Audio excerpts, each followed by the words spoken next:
Welcome to the 19th lecture in mathematical finance.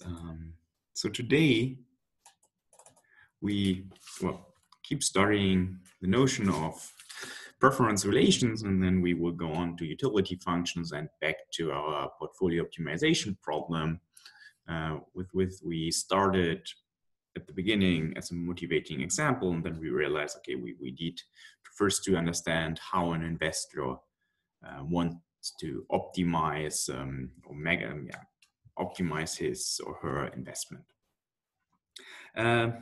So what we started considering at the end of the last lecture was preference relations on the set of space of lotteries. So just to recall, lotteries were basically random variables plus the probability with which each payoff can appear. So these are basically the random payoffs we are considering, and then we wanted to order them.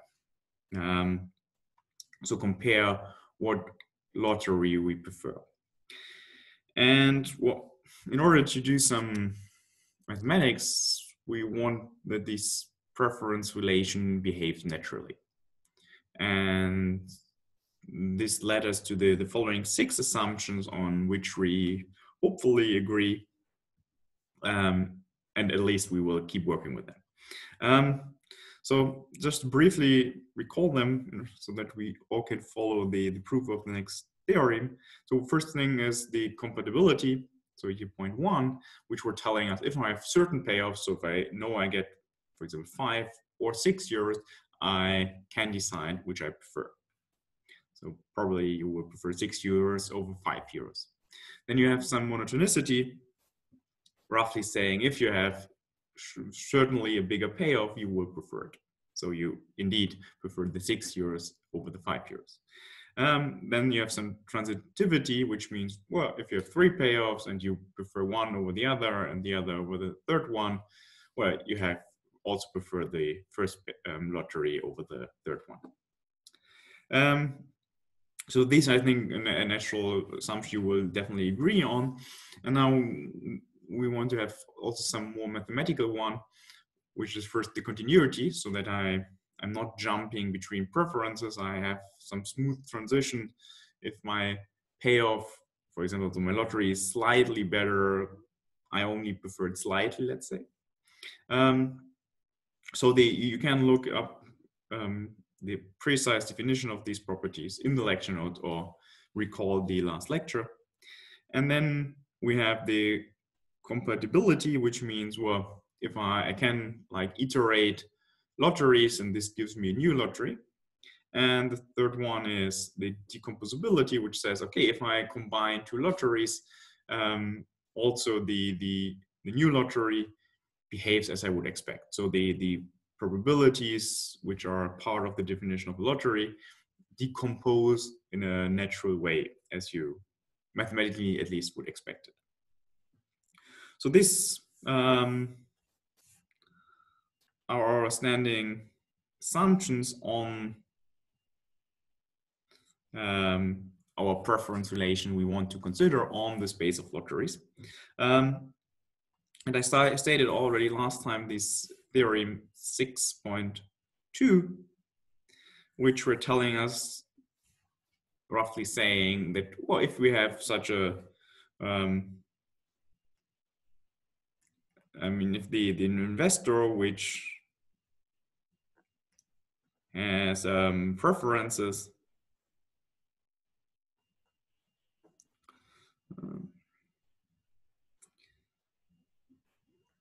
fulfilling these 6 conditions, we can actually find a numerical representation.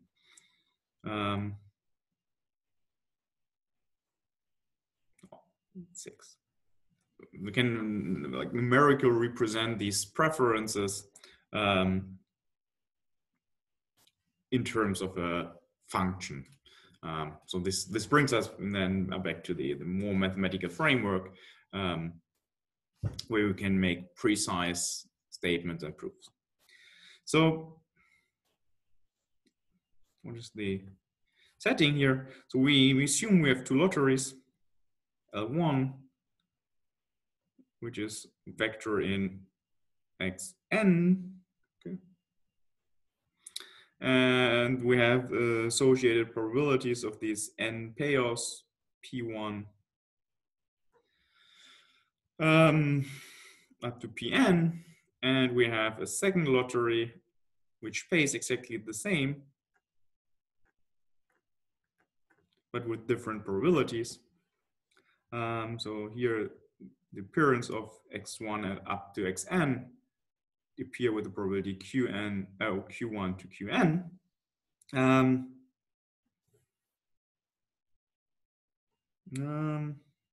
Lotteries.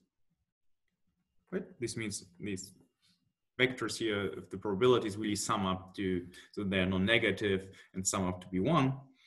And then there exists increasing function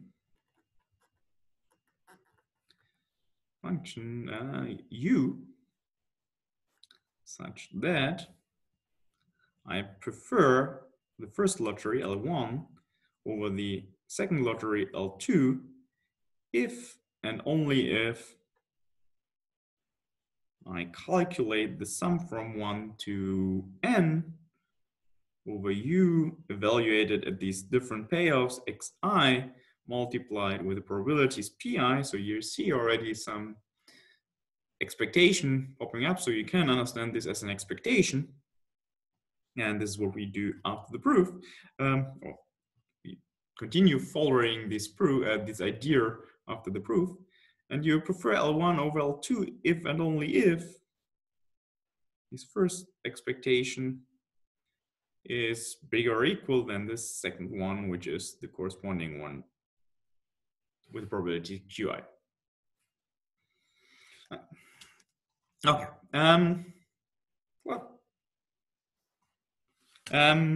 So let's come to the proof. The proof might be at the first reading hard to digest, but actually it's rather easy.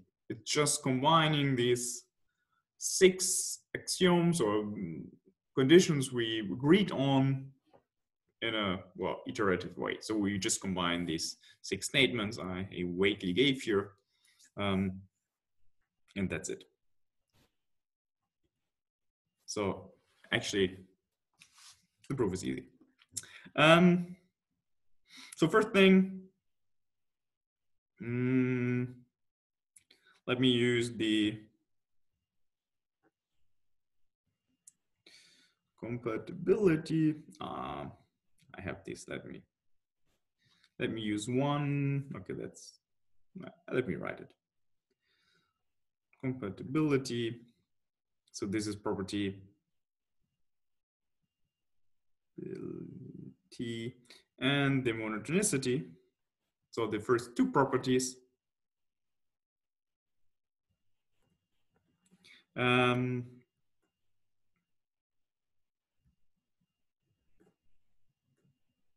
Assume that these x1 are ordered in an increasing way, right?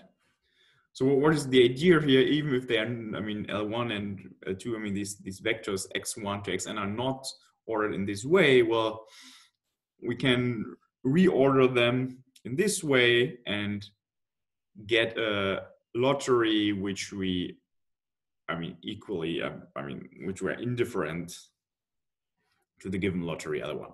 So we just reorder it and we get a new lottery which is indifferent to the given ones. So this is, okay, we just reorder it. Right. And actually, this next, what we also want to do is, well, the aim is now,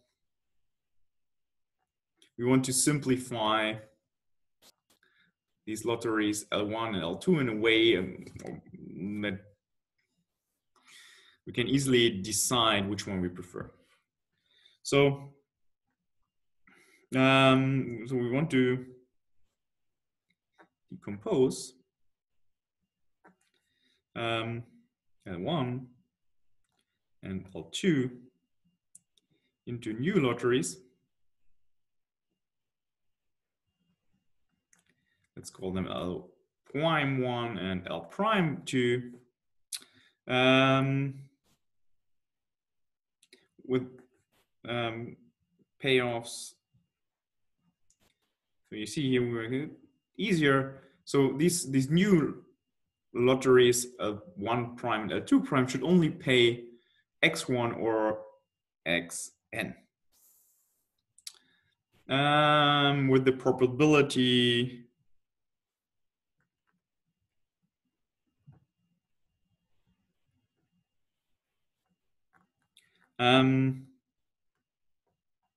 so the X1 appears the probability of Pi, so the sum over I, and then here my function U appears, which I need to find.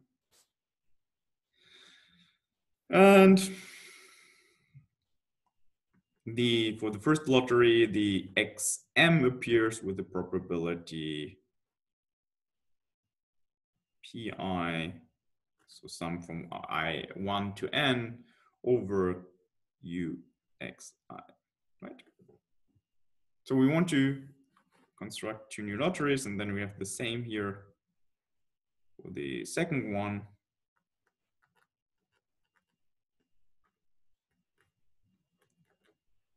Okay.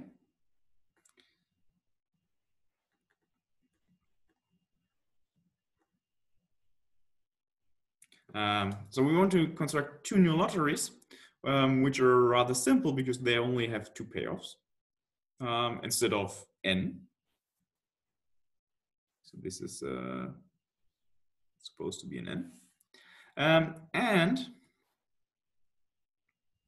we want that these new lotteries are indifferent to the old ones. So L1 prime is indifferent, so we are indifferent between L1 and L1 prime.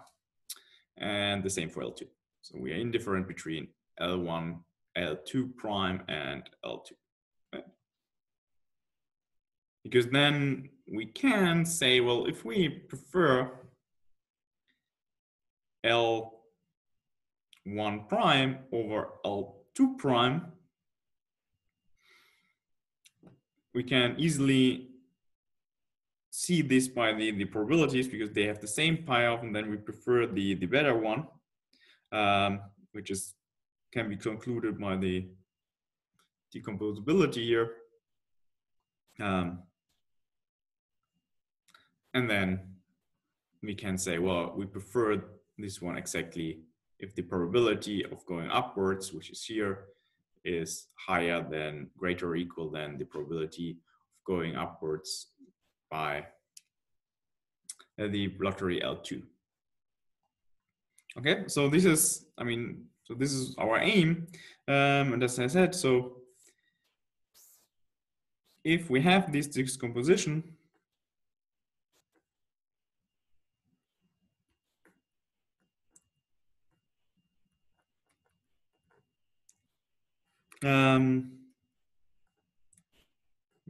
we can conclude, well, L1 is preferred over L2 if and only if we prefer L1 prime over L2 prime, right? And this is preferred if the probability that Xm appears when the first lottery,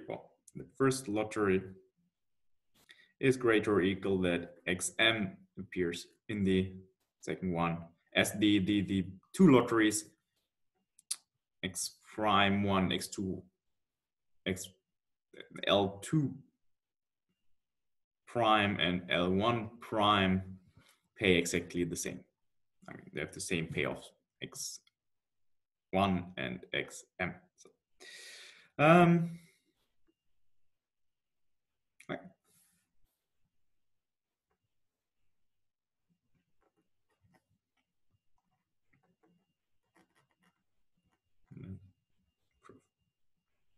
Okay, So this is our goal. I mean, this doesn't finish the proof yet because we haven't done this part here. Right. So this is what we want to do.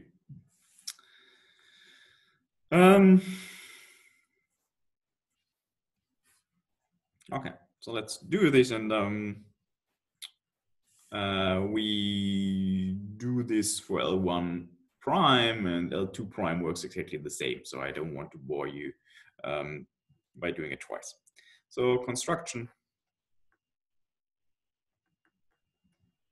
of L1 prime.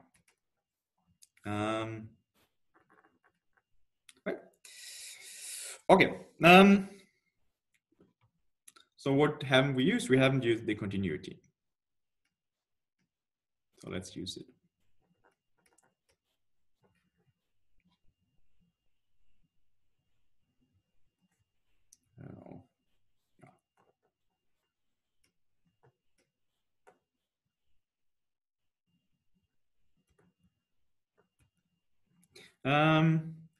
So for every I is what number from 1, I think, 1 to n.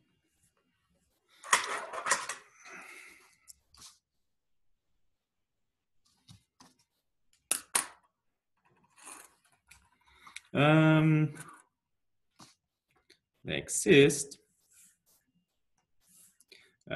u, so a value of u given, I mean, depending on the xi we select, which is a number between 1 and 0, such that xi is indifferent, so the certain payoff of xi is indifferent to the lottery L tilde I, which is the lottery of paying x1 or xn with the probability 1 minus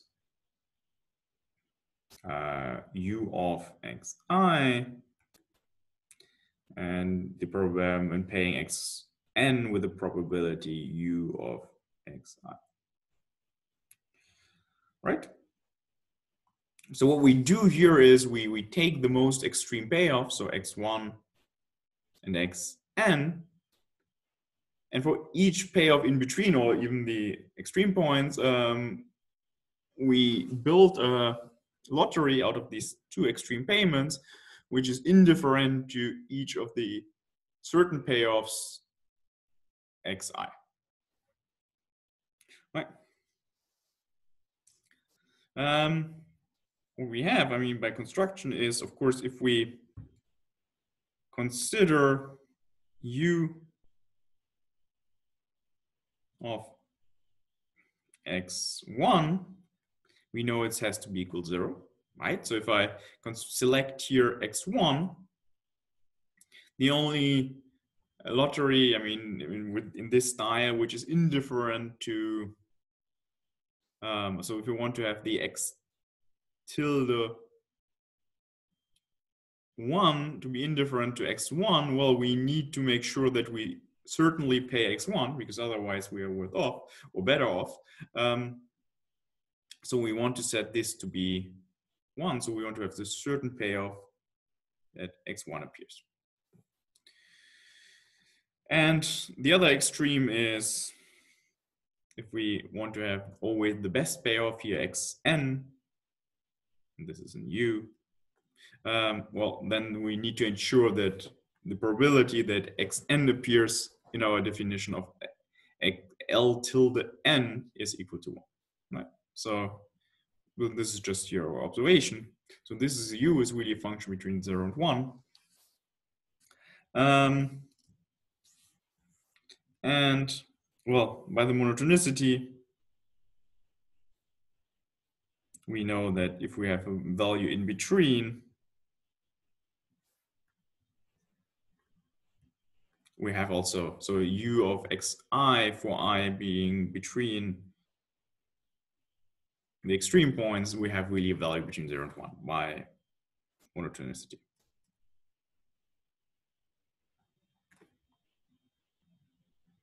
Right.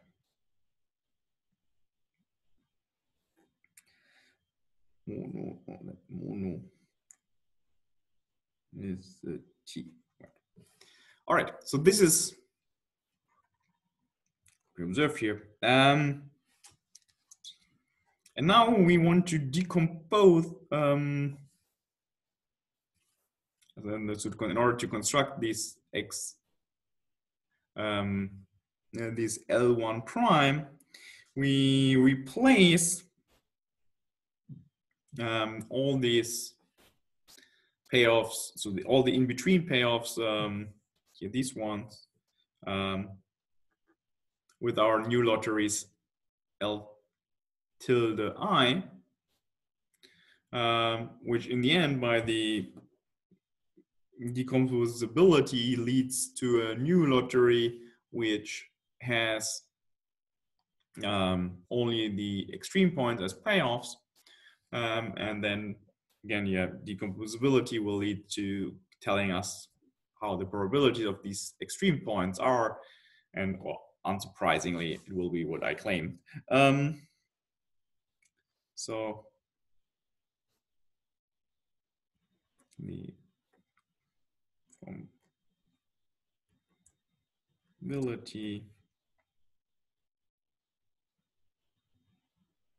compatibility and transitivity,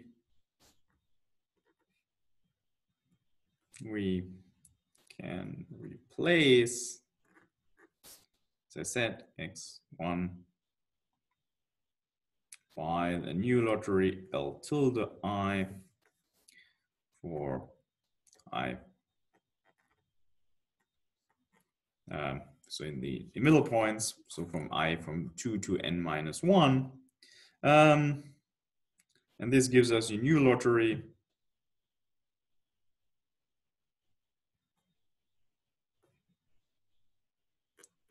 well, which is exactly the L1 prime, which is indifferent to L1. And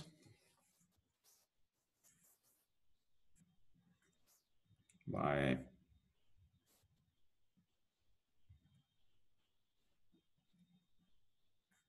and L1 prime as the claimed probabilities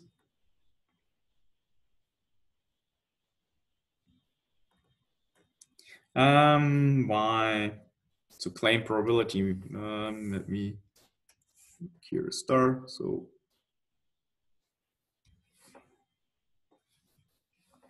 go up a bit more.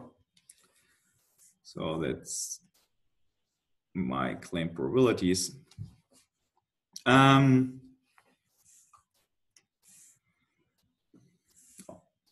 By what is the property? Yeah, this property was called decomposability. Because this is what the property describing me how if I iterate lotteries, how these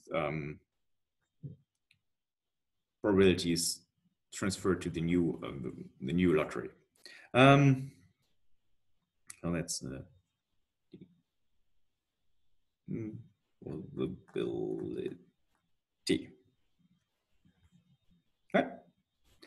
And well, just a remark, it too works analogously. All right, so you can amuse yourself and run through the proof and get L2. And this means we're done. All right, so I mean, I dropped some details, but this is really not supposed to be hard proof. It's just plugging in all the definition of our 6 axioms we agreed on.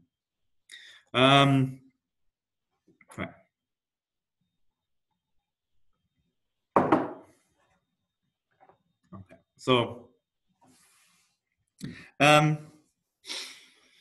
so what do you learn from this? So why do I care about this? So I think we have a natural way to describe the preferences of the investor.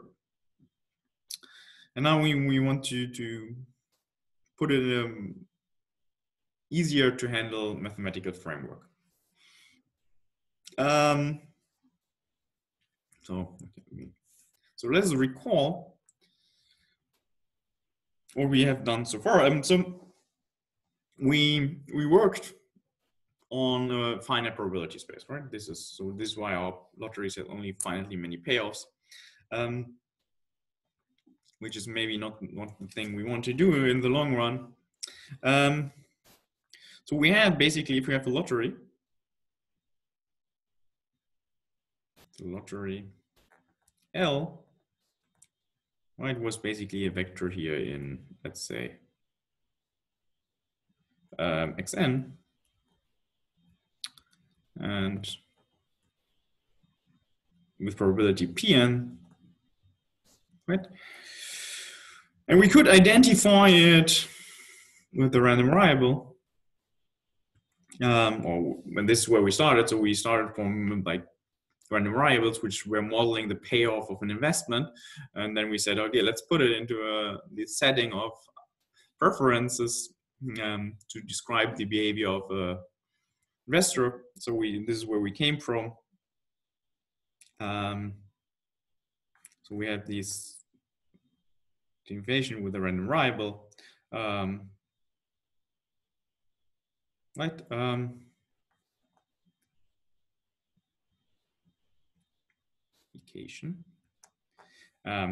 this was done by the usual, right, trick, by setting x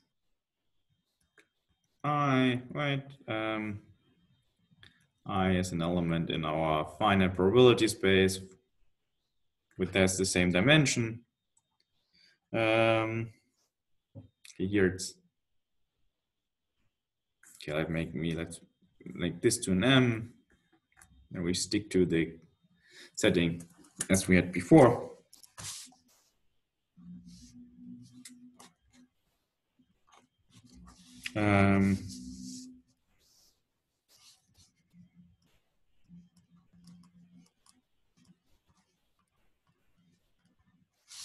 Right,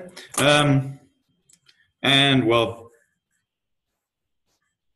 we of course need to, if you want to talk about lotteries here, we want to oh,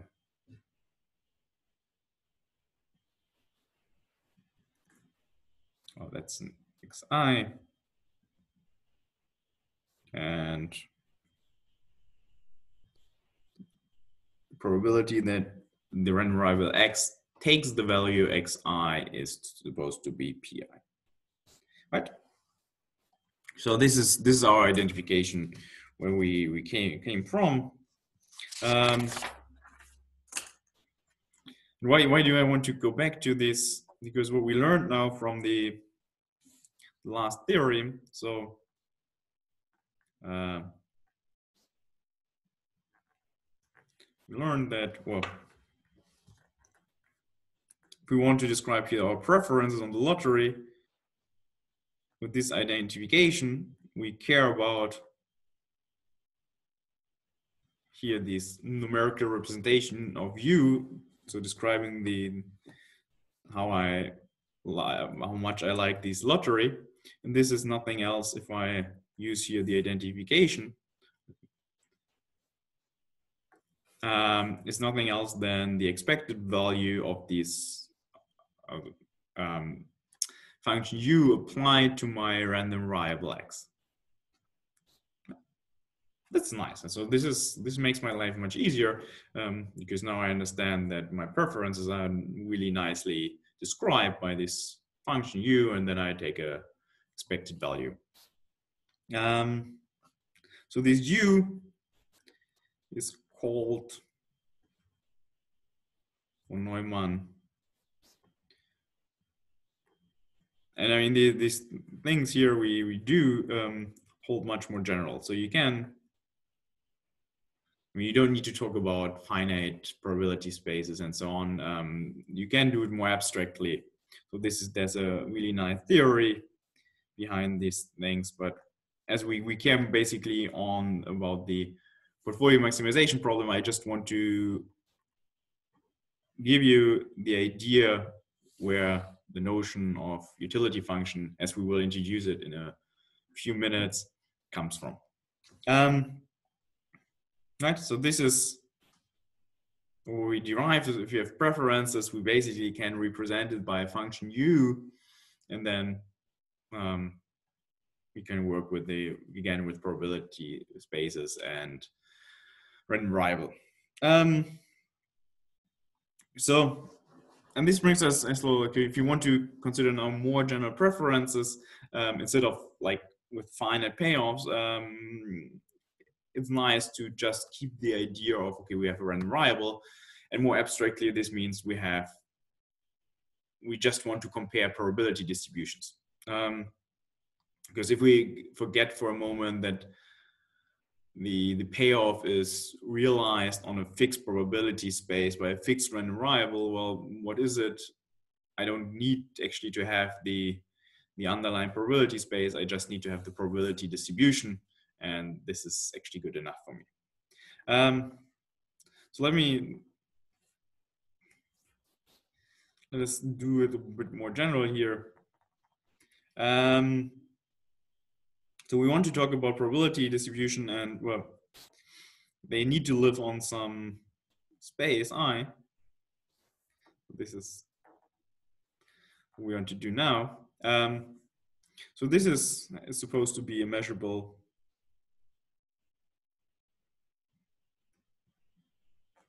and connected set.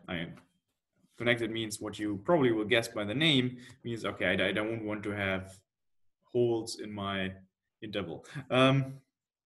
So the standard examples are, I mean, these examples we care about mostly is, okay, we have the R plus, so the positive real line, or an interval, so I for interval. But it can be also R, the holes R, right? For A, B, and R.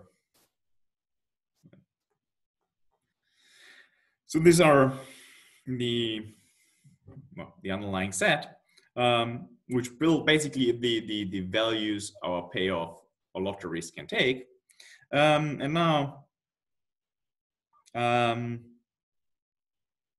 introduced the set of probability measures on this set I.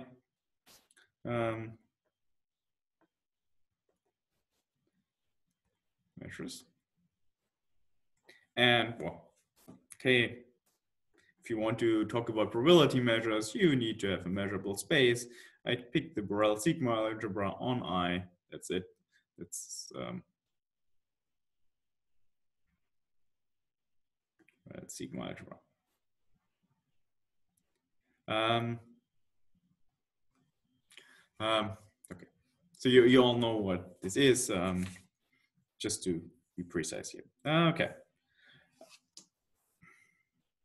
Okay, so basically this is what I care about. And now, well, in this set Mi, if I have such a function u,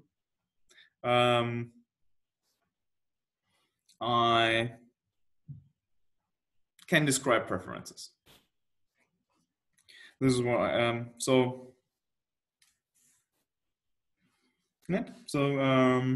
if I have such a von Neumann-Morgenstern representation describing my preferences, I can talk about preferences on probability spaces. And another thing which we haven't, introduced in our notion of preferences so far is the idea of risk aversion. If you go back to the beginning of last lecture, one thing where, at the end of this introductory example where I said, well, look, if we just maximize the expected value of our terminal wealth, this will blow up. So this is a degenerated problem because, well, we would put all the money in the right setting into the risky asset, get infinitely rich. And this makes, I mean, this is not realistic. And one reason why this is not realistically describing human behavior is that we did not introduce the idea of risk aversion. So most people are risk averse. And this is what I like to introduce now, is the idea that we want to have actually risk averse probabilities, right? So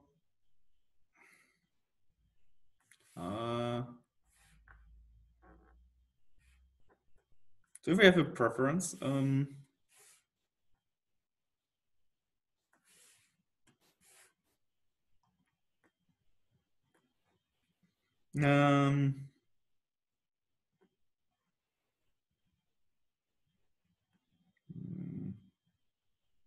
and some relation,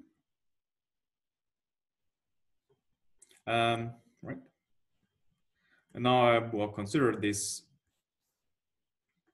on the set of probability measures, right? So this is, I want to compare. So this is just a way to compare probability measures. So we say, okay, if you give me two probability measures, I might order them by such a relation. Called risk averse. If, and now you won't be surprised if I always prefer the certain payoffs, which gives me the mean.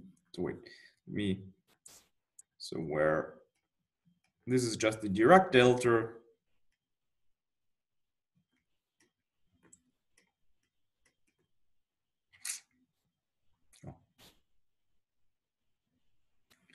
measure at the mean of a measure mu, which is, well, the mean is probably what you all know. Hopefully you all know. So just you average of all values of mu. Yeah. Right. So if you have a probability distribution mu, you always prefer to have certainly the payoff of the mean of mu. So this is described here by the Dirac measure. So you get certainly the payoff m mu, and you prefer this over the measure itself. And well, risk averse also means that you're not preferring the measure mu over this certain payoff at the Dirac delta of mu, m of mu. And this should hold for all measures. So all probability measures without, of course, the Dirac measure itself. Right. So let us digest. Digest the idea of risk aversion. So it means what you probably have in mind if you think about risk aversion. So you prefer the certain payoff over a randomized payoff, which gives you an average the same. And you do it strictly in the sense that there's no payoff which gives you an average the same as the certain payoff here. Yeah.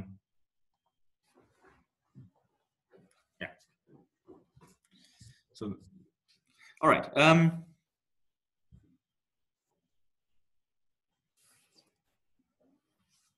So one last theorem about proposition about preferences. Then we will understand, I mean, this should all motivate basically why we want to talk about utility function, as we will do in a couple of minutes. Oh, what's going on here? Right, so this is 6. So let us consider preference. The preference relation on now probability measures. And well, since I was not very precise here, what I mean by this, I assume that I have this von Neumann, Morgenstern, Neumann,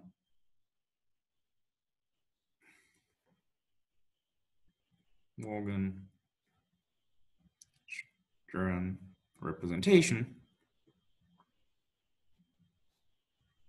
Right, so I have this numerical representation which tells me how my preference relation work. So this means, okay, this is U, so I can plug in my probability measure and I define this to be, so this is just a definition. So U is my function describing or representing my preference relation here. And this means I integrate over U, so over the whole interval of U of X with respect to the given measure mu, right?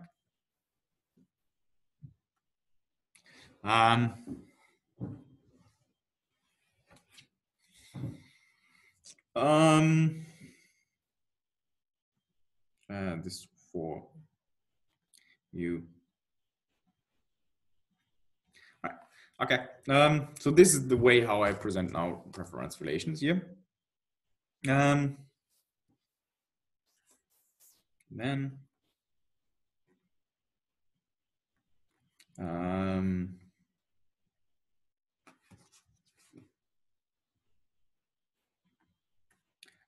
so let me give you the preference relation. Oh, what's going on here? Relation is strictly, oh yeah, sorry, is risk averse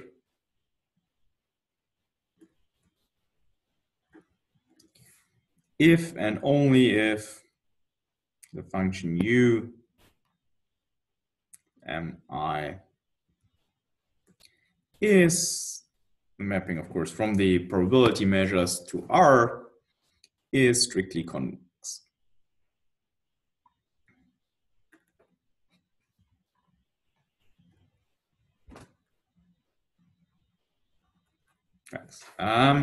Okay.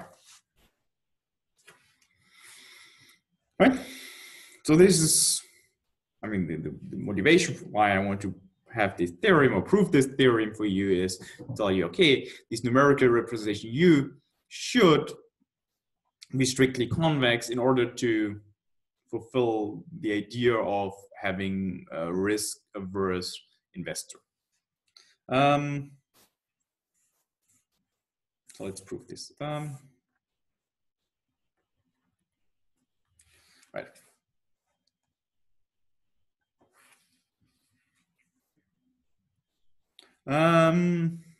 Okay. So, right, this is the idea of, okay, consider this preference relation which has a von Neumann Morgenstern representation. U. What do we know? Okay, we prefer mu over nu. So these are two probability measures on I, if and only if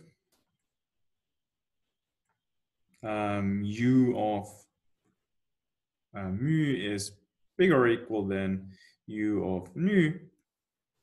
Well, and this is by definition, right? If I integrate U over the, with respect to the measure mu, yep. This average should be bigger or equal than the average over the I mean, with respect to the measure mu. Right. Okay, so this is just my idea of having a von Morgenstern representation. All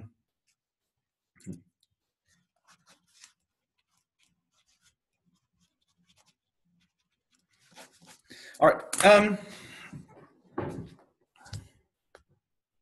All right. So let me now assume that my preference relation is risk aversion.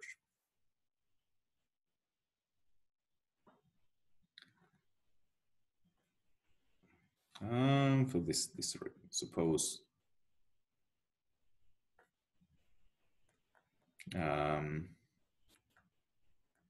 is risk averse.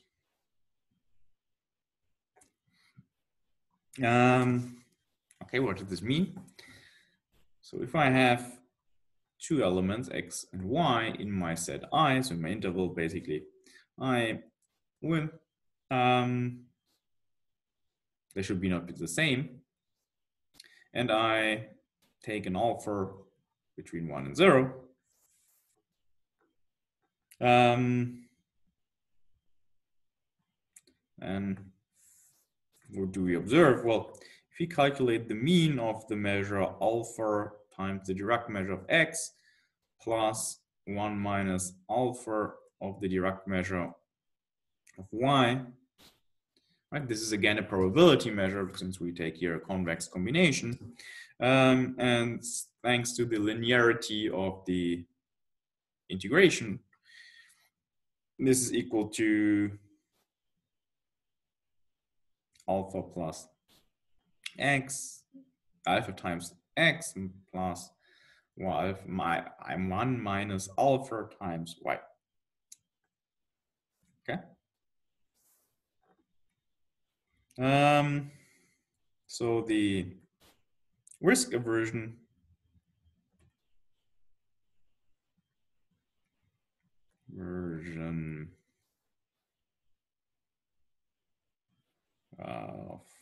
of our preference relation implies that we prefer the certain payoff of the average, so of alpha times x plus 1 minus alpha times y is preferred over alpha times the Dirac delta of x plus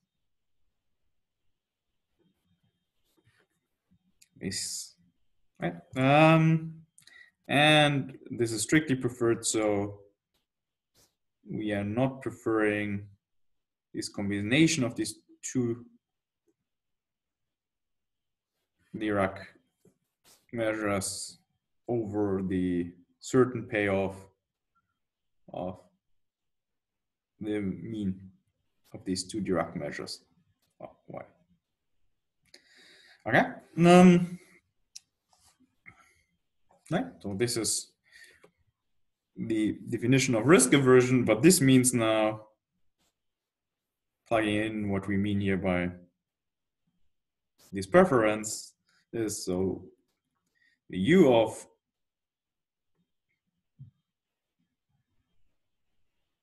alpha x minus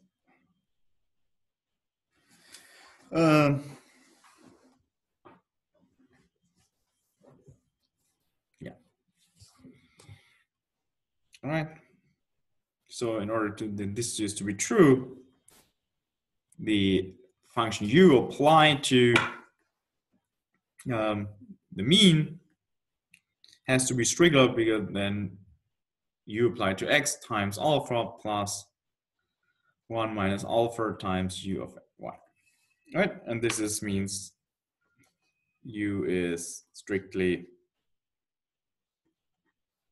convex, concave.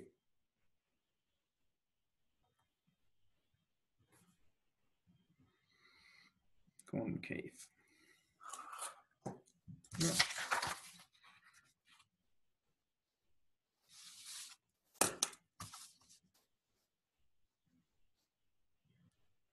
Right. All right. So this was one direction, and now let's come to the other one. Saying if we have supposed that u is U is strictly convex, strictly concave.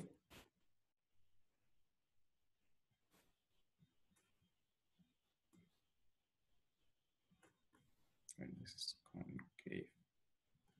concave. This direction is rather simple because we know Jensen's inequality. So Jensen's inequality basically gives us the whole proof.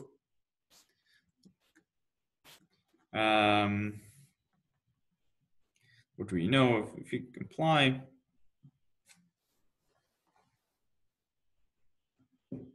Right.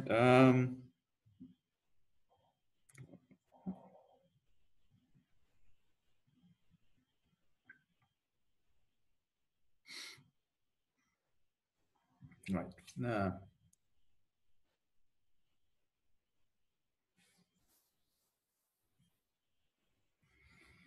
Right. So if we apply these to the Dirac delta at the mean of mu for any mu, well, this is by definition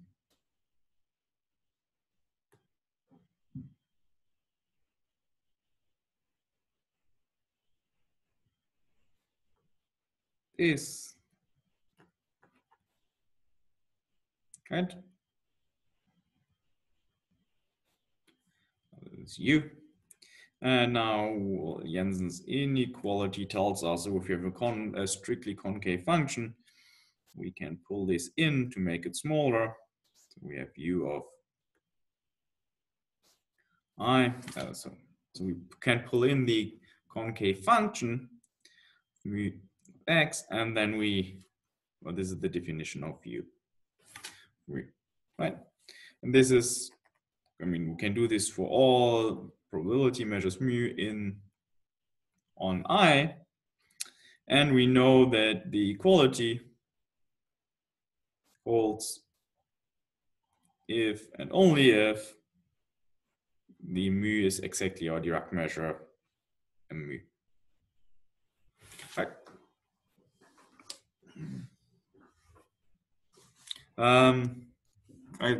This is just go through your notes. Recall Jensen's inequality. It exactly tells us. Well, we know that's a strict inequality, except we have taken the same measure. All right. So that's it. So what we want to do now, we want to leave this with preference idea because we know how if we say we have an investor which has risk averse preferences, we can describe this by the notion of utility functions. And this brings us to the next definition. Telling me, okay, if I have set I, okay, I is as before, so function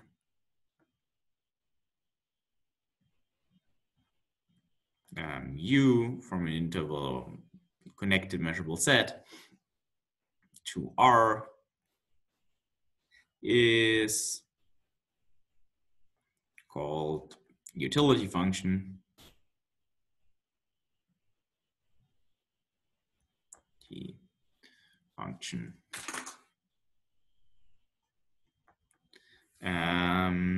If u is strictly increasing,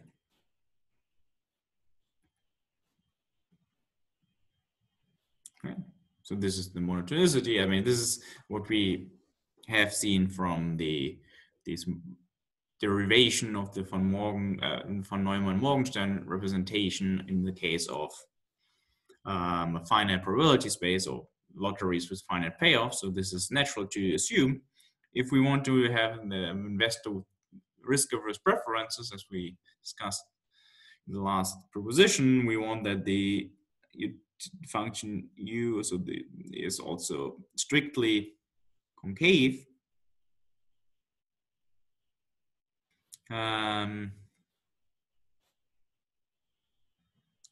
And well, we had the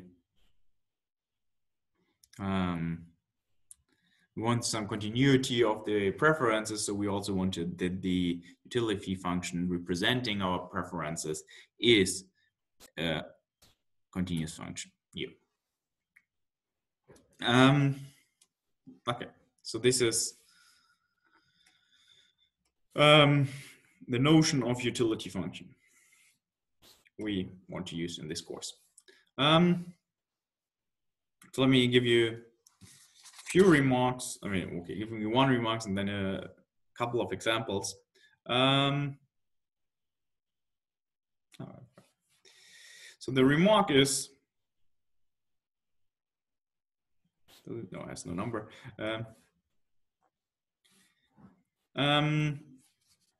Is if I have two utility function,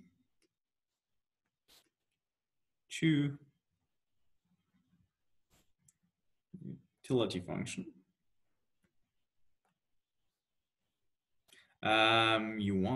and u2, and constant alpha 1 and alpha 2, so they are strictly positive constant, then the linear combination, so alpha 1 times u1 plus alpha 2 times u2, so this is a new function u, is the utility function. Right. So, and this is, so if you have strictly positive function, of course, what you have to do, this is again a sum of strictly increasing functions. It's again strictly increasing. It's also strictly concave, as you might want to check. And the sum of continuous functions is again continuous. So you have all the properties you need to say that this is a continuous function. And this represents actually the same preferences, right? So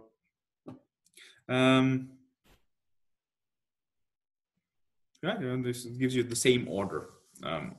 So the message here is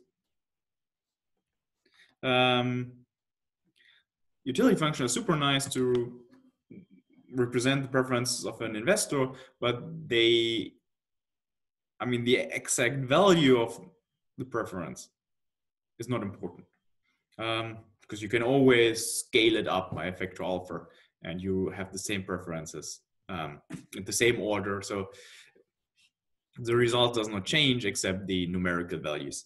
So the exact values of utility function are not important. Right? So this is just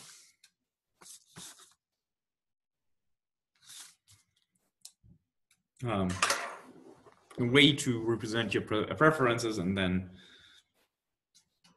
what exactly it spells out numerically, this is really doesn't matter. Okay, let me give you some examples, which are probably the most common one in mathematical finance, and you might see them at least on the exercise sheets again. So what are the examples? First one is the so-called exponential. Right, so we want to have a strictly increasing, strictly concave continuous function.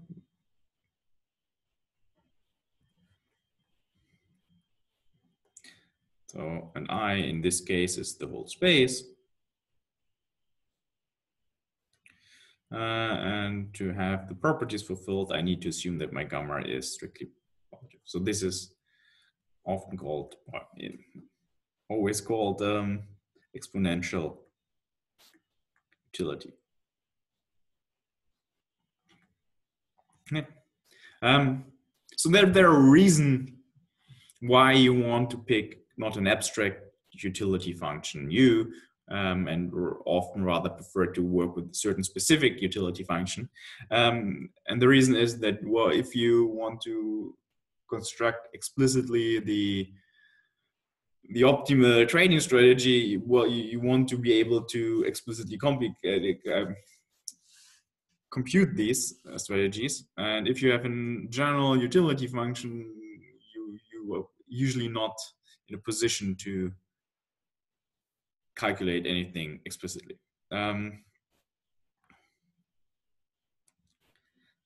Well, the next one is the power utility. So won't be surprise you. So you have just the power of x, which you have a strictly concave. Gamma has to be less than 1 and should be not 0. And here my I is the positive half length, so strictly bigger than 1. And this is called power utility. And last, but not least, the log utility, which is also rather handy, is just the log of x, which is when my I is also strictly right. This is log. Okay. And as you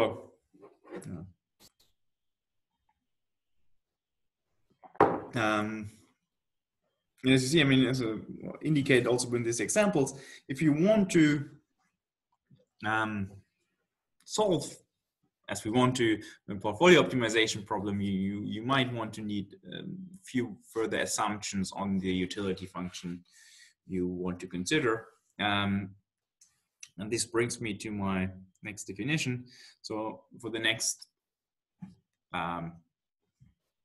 sections where I want to solve certain portfolio maximization problem, I would like to introduce another assumption on my utility function I would like to consider, which is based on the idea of diminishing marginal utility, right? So if you have, let's say, 100 euros, if you get an extra 100, you feel much more happy. If you have already 100,000 euros and you get an extra 100, you probably do not really care or care so much. So if I have a utility function,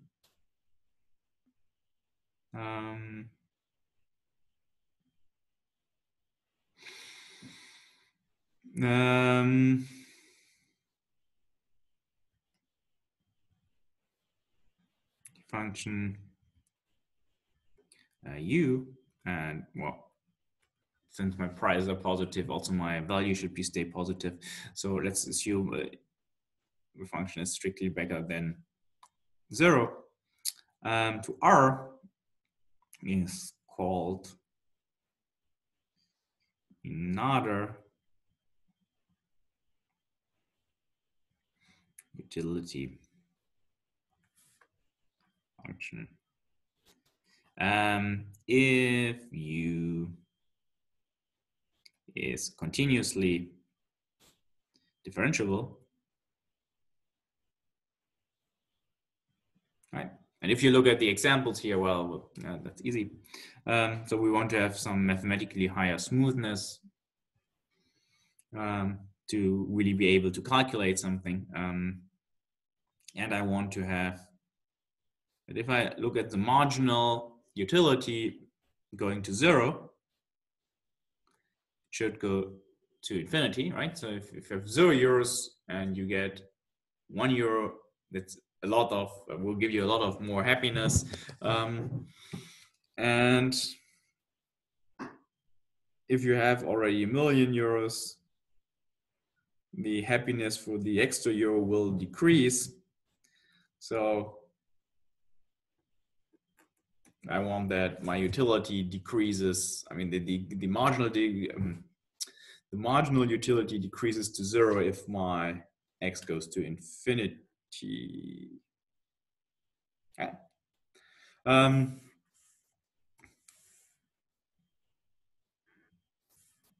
the integrability is, sorry, the differentiability is just a technical assumption. Okay, so this is the utility function I would like to consider next. So this just, I wanted these INADA conditions fulfilled. So I talk about INADA utility function. All right.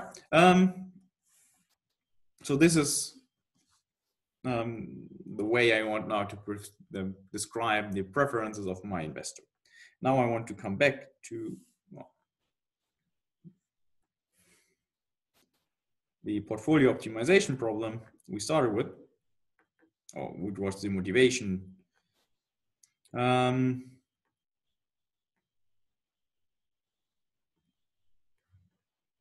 In complete market. So I want to make my life a bit easier, as we will see, by assuming that I have a complete market.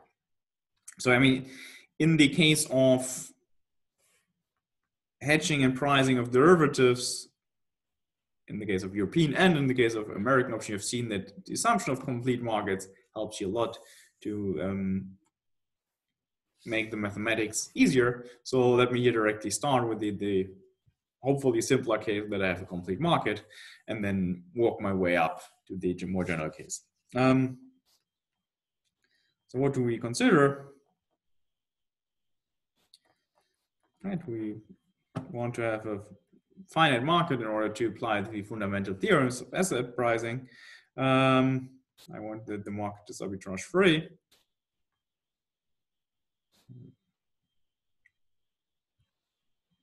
And complete.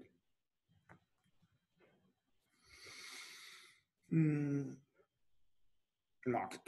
As usual, be one risky asset. So it's also one-dimensional one. So we have one risky asset, one risky asset. Oh no, we have de-risky asset. Sorry. It's not. So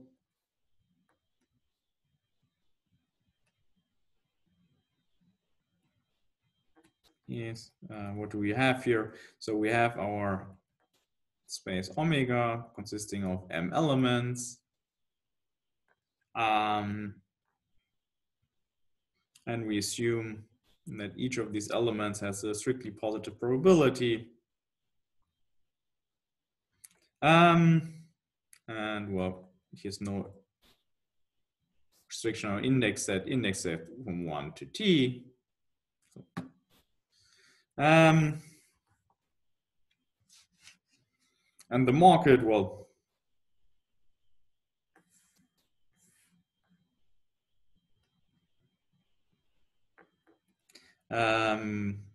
so we have d+1 assets. So we have our risk-free asset, which we want to assume that it grows with the idea of an interest rate. So this is the risk-free asset. And we assume that R is less or equal, greater or equal than 0.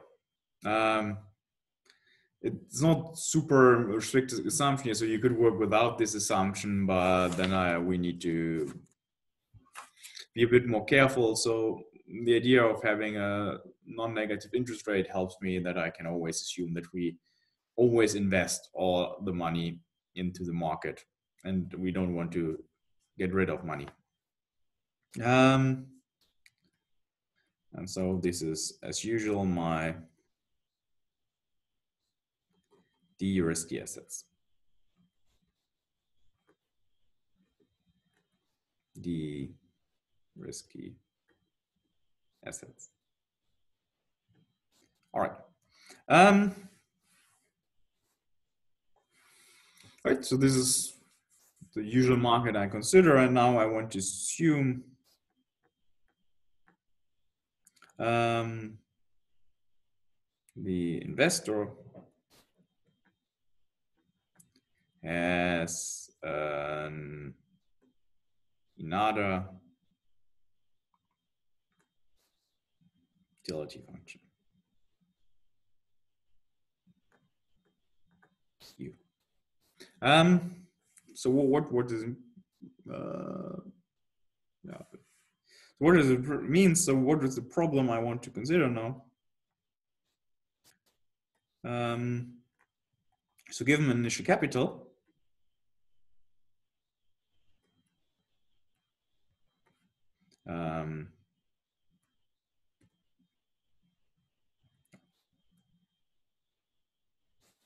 capital of, okay, let's assume we have a non-negative amount of money. To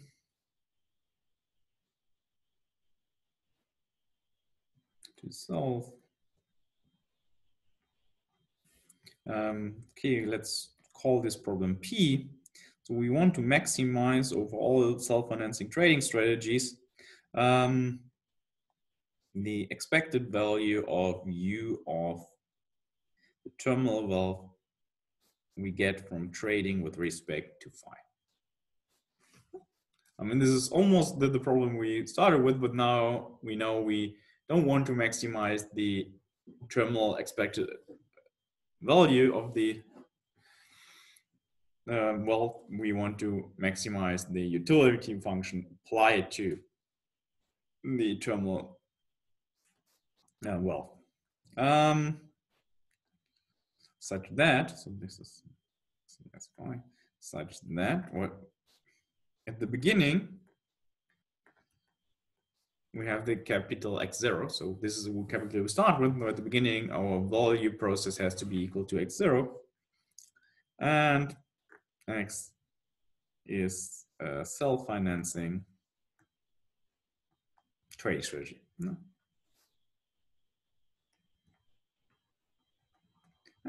So this is the reasonable trading strategy we want to consider.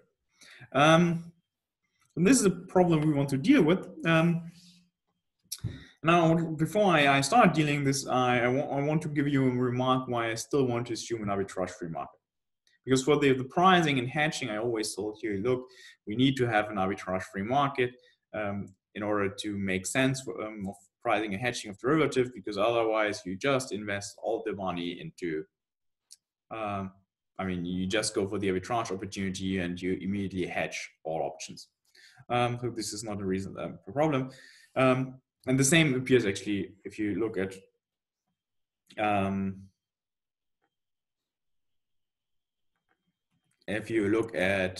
the utility maximization problem. Well, you know, if there's an arbitrage opportunity, you will follow the arbitrage opportunity. Make sure that these conditional expectations blow up to infinity. So why do we need no arbitrage?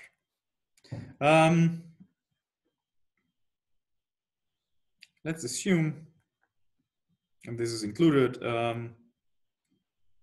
so I'm only doing this here to make my assumption, my example easier, and this is of course isn't included in our assumption of utility function, right? I mean, the inada utility function can fulfill this property, and there exists an arbitrage opportunity.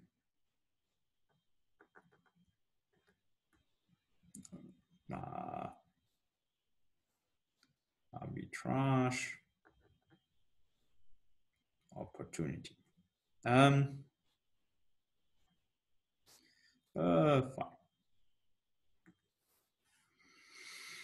What does it mean? Okay, you all know this. So at the beginning, I have a capital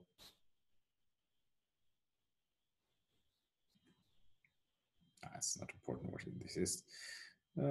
Is it?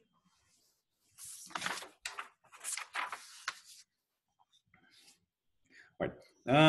Which is 0 or less or equal to 0, and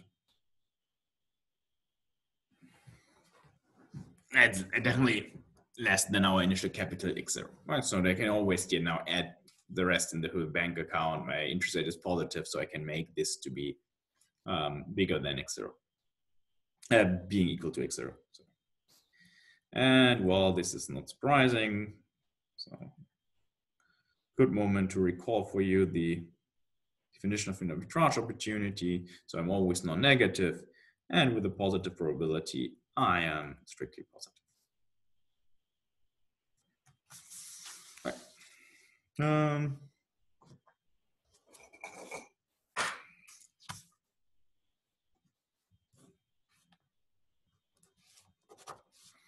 Okay. So in other words, I know there exists an omega in omega such that the terminal wealth is strictly bigger than 0. Yeah. Because we have a finite probability space, so there has to be such an omega if this last property has to hold. Right. So now for every lambda, I want to scale it up to make sure that I'm infinitely happy. So I define my lambda, phi of lambda, which is just lambda times phi. Okay.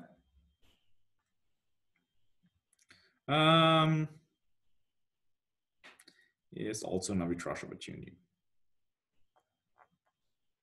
Right? So if I scale up this stays non-negative, non-positive, and the other two properties are still fulfilled. And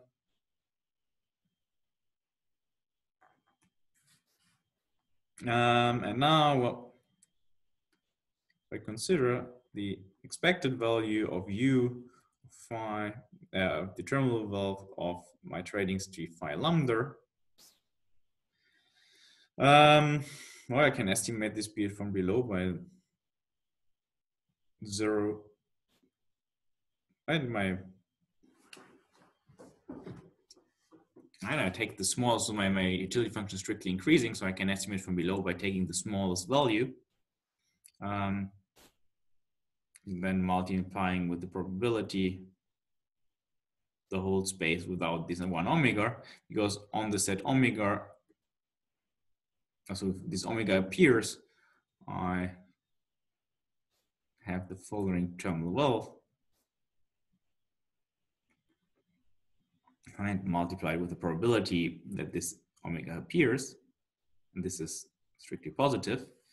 So this means this blows up to infinity if I let lambda go to infinity. Right. So in other words, if I have an arbitrage opportunity, I just follow it, I scale it up to infinity in order to make sure that my expected value of the utility of my terminal wealth also gets to infinity. So this means the problem of portfolio degeneration is degenerated, portfolio optimization is degenerated if we have arbitrage opportunities on the market. So in words,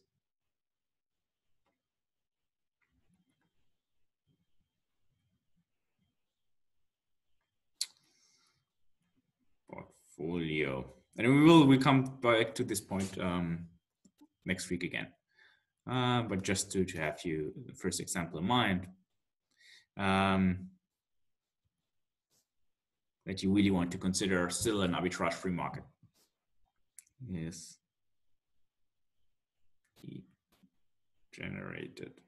Degenerated problem if we allow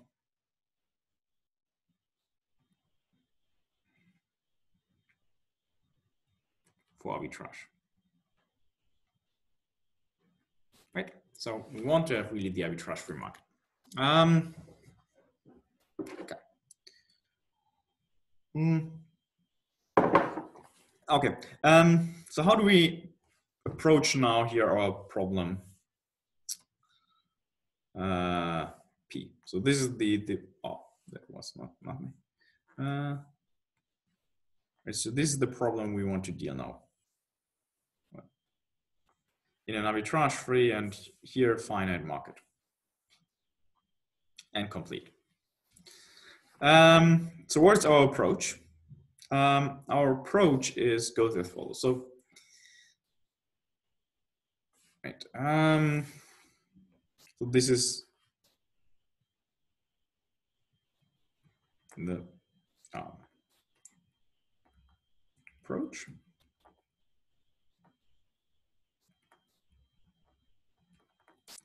Is called okay.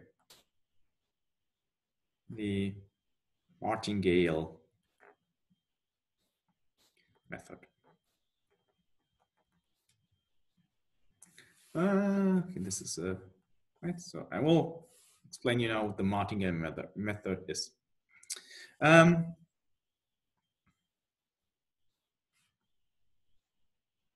Wait. The idea is to decompose the map. So this is the map we have. So we select self-financing trading strategy with the constraint that the terminal wealth has to be x0, and then we map it to the expected terminal, the expected value of the u applied to the terminal wealth.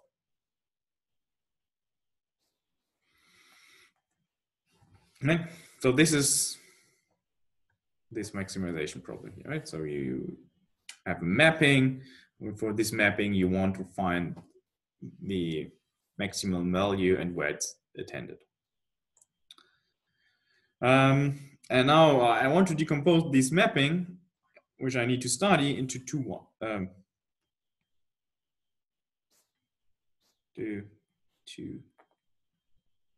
maps.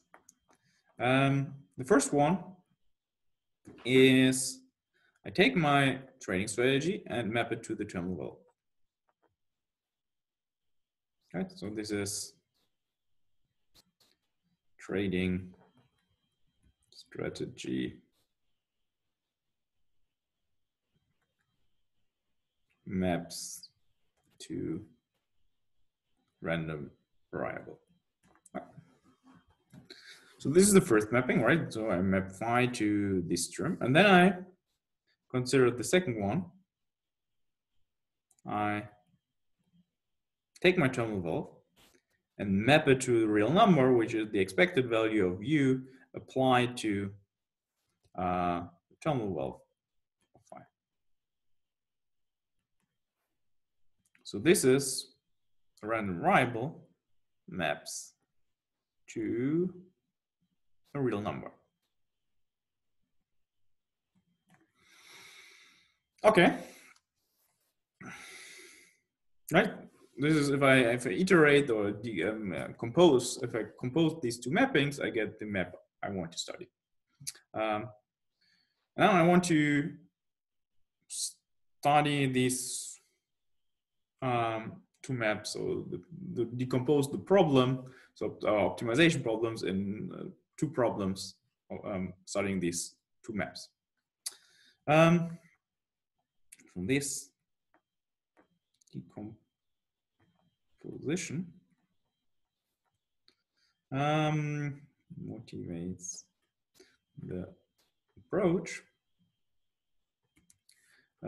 So I first consider the optimization problem.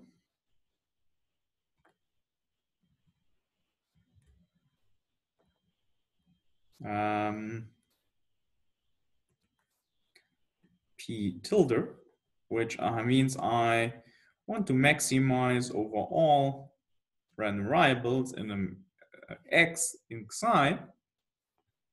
And there I want to maximize the expected utility of x. And now, what is my set script x? Well, these are all random variables.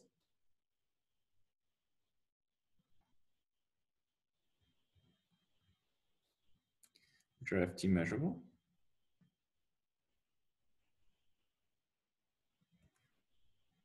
Such that the price I have to pay, so this is my martingale measure,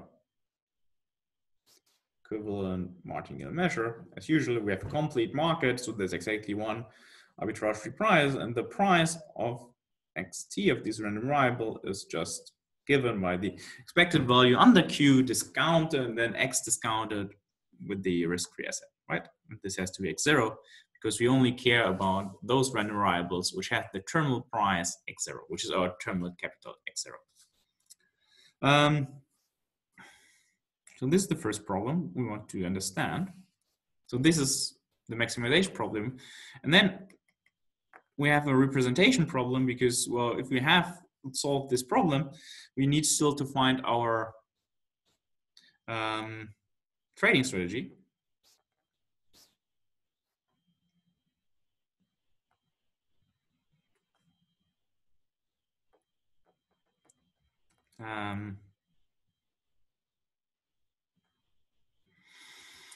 Okay, this is my optimization problem. This is what we have to do. And now we have a second problem in order to solve our original optimization problem is namely, okay, if we have a solution to this above problem,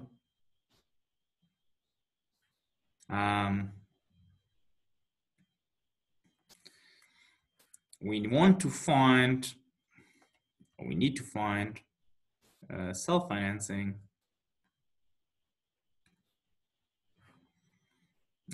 trading strategy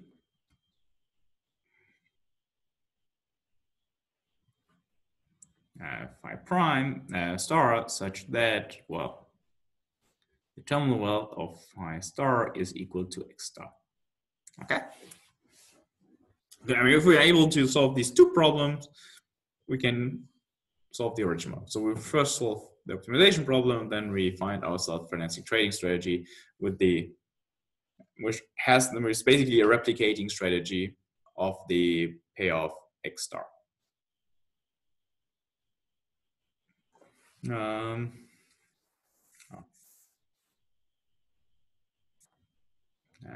Sorry, maybe we should. Right. All right. And now, you won't be surprised. Note II is no problem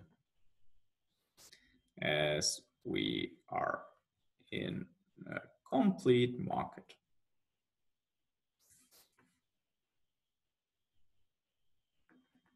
Because for every random variable, we can find a self-financing trading strategy which replicates the payoff X star.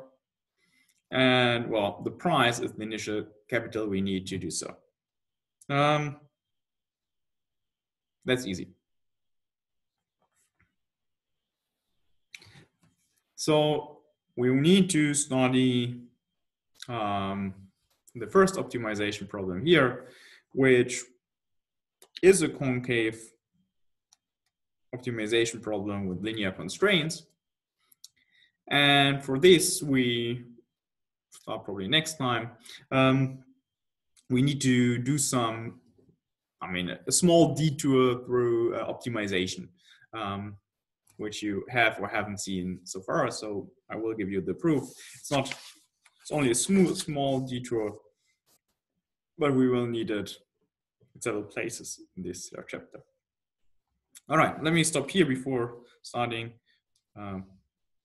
Before I have to start the next chapter. So next time we will study the foundation or start with the foundation of how do we solve such a convex or concave optimization problem.